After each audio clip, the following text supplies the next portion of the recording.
For those of you who don't know me, I've spent my entire career in mental health on the front lines. Most of the time studying the voices that schizophrenics hear that the psychiatric mafia insists are hallucinations. And I clearly found that they're not hallucinations. They run very specific, repeatable patterns. And we've discovered 23 of them. You can find those on my website at jerrymarzinsky.com. And if these voices run patterns, they can't be hallucinations. Hallucinations don't run patterns. They're random. Now, psychiatric mafia and big pharma are making a fortune selling drugs that treat schizophrenia and the voices. Let me make it clear, they don't cure anything. They're making $15.98 billion in 2023 selling antidepressant drugs. They're making 15.5 billion in 2022 selling antipsychotic drugs. These drugs cure nothing. Neither do the antidepressants. They just merely treat the symptoms. They're not making anybody any better. And if you look at the overall effectiveness of the Western mental health center system right now, I mean, that's throughout the West, is big pharma and the psychiatric mafia have taken control of that system. And big pharma has taken control of the medical system back in 1910 with the Flexner Report. They bought off Congress. They made laws that benefited them and not the people. They made it illegal to teach anything in the universities beside pharmacologically based medicine, so that they threw out naturopathy, they threw out Tesla's violet rays, they threw out acupuncture. All these things they relegated to the realm of quackery. Right? That doesn't mean that a lot of what they're doing is any better than what these other people are doing. They have just taken control of the Western medical system for their own profit, not for our profit, for their profit. Okay, so let's look at their report card. Right now, there's more psychologists and psychiatrists on the planet than there has ever been in the history of the world. There's more psychiatric drugs on the planet than there ever has been in the history of the world. And our population is mentally sicker than it ever has been before. In the United States, approximately 50,000 people kill themselves every year, most of them on antidepressants or antipsychotic drugs. Suicide is the 11th leading cause of death in the U.S. It's established that 24 million there is 24 million schizophrenics worldwide, 3 million in the U.S., 10,000 being diagnosed every year. Now, the psychiatric mafia is telling you this is a life sentence. You're not going to recover from schizophrenia. The only choice you have is to take their toxic medications, which indeed are toxic. They found that in a lot of cases, these drugs actually shrink the brain with long-term use and destroy the central nervous system. Okay? And between 2000 and 2018, the suicide rate increased 37%. Between 1999 and 2019, the suicide rate in the U.S. increased 33%, despite the massive increase in antidepressive sales. Okay, so schizophrenia is among the top 10 health problems on the planet right now, according to the World Health Organization. And what do? Here in the US, they cut the funding for research into the cause of schizophrenia down to a mere dribble, manipulated the statistics to make it look like they were spending a lot of money on it, and just let it loose from there. They do not want a cure. They want to sell drugs. They don't make money from a cure. They make money selling drugs and treating symptoms. Treating symptoms does not cure take into account the cause. It does nothing to cure the illness. Now, one of the major scams that they have perpetuated on the Western world is, first they started off blaming mothers, saying mothers were the cause of schizophrenia. When that proved, the mother said, hey, we didn't do anything, and people could see that they didn't do anything, they had to kick it up to a higher level. So what they did is they go, well, it's a genetic defect. It's got to be a genetic defect. So who can investigate a genetic defect?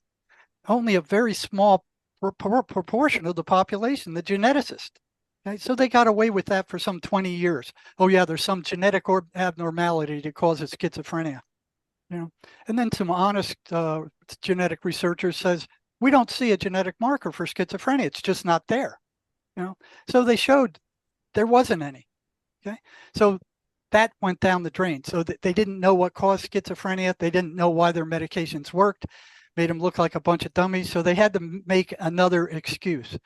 So what happened is in the 1980s, when Eli Lilly came out with their landmark antidepressant Prozac, they proposed the idea that that mental illness was caused by a chemical imbalance in the brain. They started promoting that. They started advertising that. They started getting the universities to teach that, you know, despite the fact that they had no evidence whatsoever for this. They did it anyway to sell their drugs. Okay? Now, as psychiatrist Peter Brigham in 1991 pointed out in his book, Toxic Psychiatry, you want to know the full story of how diabolical these people are. Go read Peter Brigham's book, Toxic Psychiatry. Okay. He stated that the drug company, Eli Lilly, advanced the chemical imbalance theory as a marketing scheme to sell their new drug Prozac. There was no demonstrable evidence showing that depressed patients had any imbalance, but Eli Lilly ran with it anyway. Okay. Then the big pharma got that, the pressured the universities to start teaching that, and they did. They're teaching it to psychiatrists, they're teaching it to psychologists. They've got the entire Western world believing in it. There is no chemical imbalance. The biochemists couldn't find one. Matter of fact, when you look at it, they don't even know what the chemical imbalance of the brain should be. They have no idea. There's something like 23 neurotransmitters in there. They don't know what the chemical imbalance of those are. And if you don't believe me, look at what psychiatrists do when you go in and say, "Hey, listen, I got a problem." You know, do they take any kind of chemical imbalance baseline? Do they give you any kind of lab test? Do they give you any kind of objective test? Do they give you any kind of test whatsoever to see what's out of balance and by how much? No. You know, in 50 years I've been working on the front lines with psychiatry, I've never, ever seen them give any kind of test to determine any kind of a baseline with regard to a chemical imbalance. They don't even know what the chemical balance of the brain should be. This is a giant scam. You know, and so is their diagnostic classification manual. This big manual, that's their Bible. You know, you get into a PhD program and they throw that in your face. They make you memorize all these disorders, right? So they have almost 300 of them now, 296 in the DSM-5. Right? Back in 1952, they had 106. 1980, they had 256. Now they've got almost 300, 297. Okay? There is not a valid statistical or objective test at all to verify any one of those diagnoses. There is no test for them. There's no blood test. There's no lab test. There's no nothing. They made these things up. You know, they look impressive in the DSM. You know, they have these categories, these subcategories, this numerical scheme. Looks like a mad scientist made this thing up.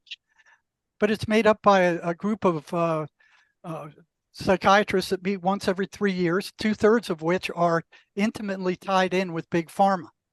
You know, and I've heard it takes the form of like a tobacco auction. Somebody comes in and goes, "Hey, I got a new psychiatric diagnosis. This is what it is." Da, da, da, da. And then they think it over. Can we make a drug that would treat the symptoms of that? And then they take it under consideration. So, you know, it's like a tobacco barn. They vote mental illnesses in, they vote them out. So right now in their DSM, they have what they call a mathematics disorder. So if you don't like math, you don't do well in math, you're disordered. You got a mathematics disorder. There's something wrong with you. I'm one of those people. They got caffeine intoxication disorder. Drink too much coffee, get a little nervous, you got a disorder. Something psychologically wrong with you. Sibling relational disorder. You know, a couple of kids start fighting. Oh, it's a relational disorder now. It's a psychiatric diagnosis. I'm sure they have some drug to treat it.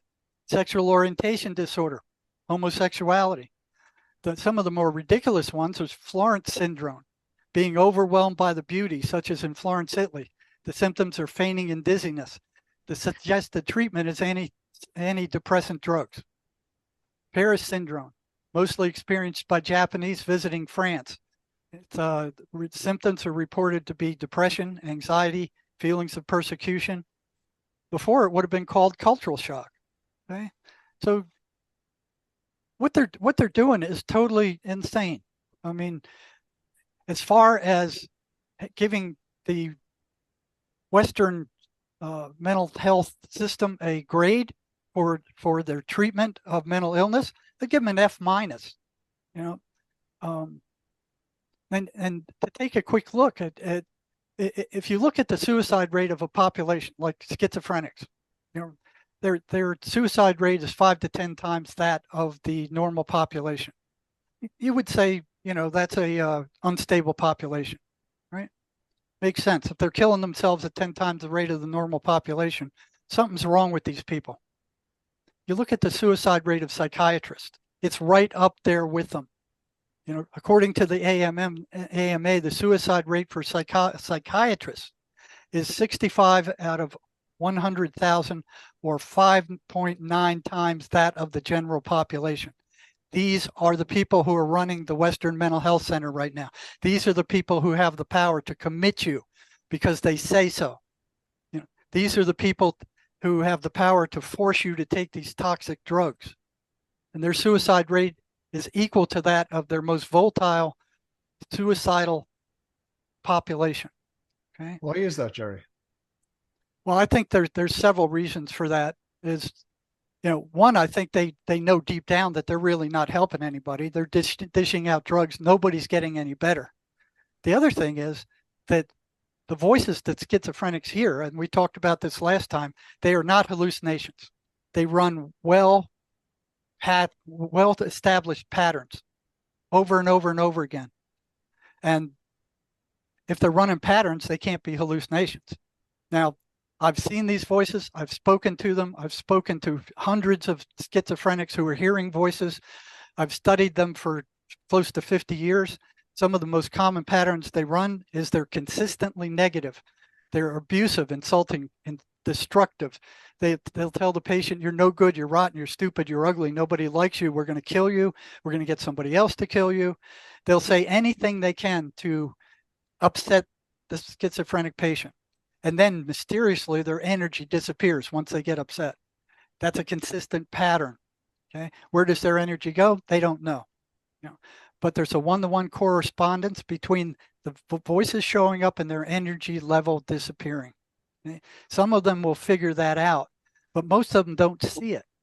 You know, it may happen to them 100,000 times. The voices show up, their energy disappears. They don't see it. They don't realize it. You start talking to them about it, and they go, "Oh yeah, come to think of it, yeah, I remember that happening." And you go, where did your energy go? They go, "Oh, I don't know. I don't know where it went." You tell them, okay, if you stuck your hand in a fire 100,000 times and each time you got burned, what's burning you? They had no trouble saying the fire, you know. But you say, okay, the voices have come 100,000 times, and each time you were just devoid of energy. You just, you know, drained, totally drained. What's draining you? You didn't use that energy, did you? And I said, no, we didn't use it. Well, where'd it go? Well, I don't know. You know, and then when you tell them, the voices get very upset. That's the last thing the voices want you to know, is that these voices are parasites. Okay. So, you know, the second, I'm just going to go through a few of these patterns. You can go see them on my website at jerrymarzinsky.com. The voice, you know, the question is, because these voices are consistently negative, what holds them on such a negative pattern? Why aren't they diffuse? Why aren't they random like regular hallucinations? Why aren't some of them positive, some of them negative, and everything in between like regular hallucinations? No, they're not. They follow a consistently negative pattern all the time. And if they say anything positive, it's only to turn around, get the patient's trust, and then turn on them later. Okay. They're anti-religious. They don't like the patient reading the Bible. They don't like the patient going to church. They don't like the patient talking to preachers. They can't stand the 23rd Psalm. I've had a number of them tell me that reading the 23rd Psalm is like burning them with a blowtorch or throwing worms on a hot skillet. They can't stand the 23rd Psalm. Why would a hallucination be anti-religious? You know, they foster and create negative emotion. That's all they do. They upset the patient over and over till they generate that negative emotion. They want the They target or the victim or the patient agitated. That's the whole purpose, and they'll go about any methods to do that, to agitate the patient. That's exactly right. I'm going to turn this over to Anand in just a minute because he's been there. I mean, I've talked to hundreds, maybe thousands of schizophrenics. Anand has been there. He's fought with these things. He's seen what they told him. He's experienced it. So right now he's working successfully as a mechanical engineer. He's smarter than I am. He's got a good job. He's got a family, and he has completely recovered from schizophrenia, which he's been diagnosed with and was, I believe, hospitalized for 4 weeks. About 4 weeks, yep. Yep, 4 weeks in a psych hospital with them filling him full of drugs, shocking his brain, doing all their other stuff. And he figured out what these things were and he fought back. Okay? So they energetically drain their victim. They get louder after sunset. They foster self-destructive behavior. They foster isolation. They demand the attention of the victim. What they basically do is push the victim's personality aside and start taking over. They start taking control of the individual and getting him to do what they want. Okay? This is something that one of them had written to me when I worked in the state hospital. Okay? Help me. What they do does not feel good. Now, what psychiatry tells these people is you got a chemical imbalance of your brain. It's your problem. It's your responsibility. It's your fault. That's like, Dante's Gate, where you say, anybody who enter here, leave all hope behind. I mean, schizophrenia is curable. It's not caused by a chemical imbalance. It's not caused by a genetic thing. It's caused by negative entities that take the form of the voices. And if you can get rid of those, it's not a life sentence. Schizophrenia is not a life sentence, but you have to do the work to work on curing yourself properly. Yep, you got to change your mindset. You got to do the work. Regular therapy just bounces off it. I mean, it's like, regular therapy like taught in the universities, like shooting a rhino in the butt with a BB rifle. It just doesn't work.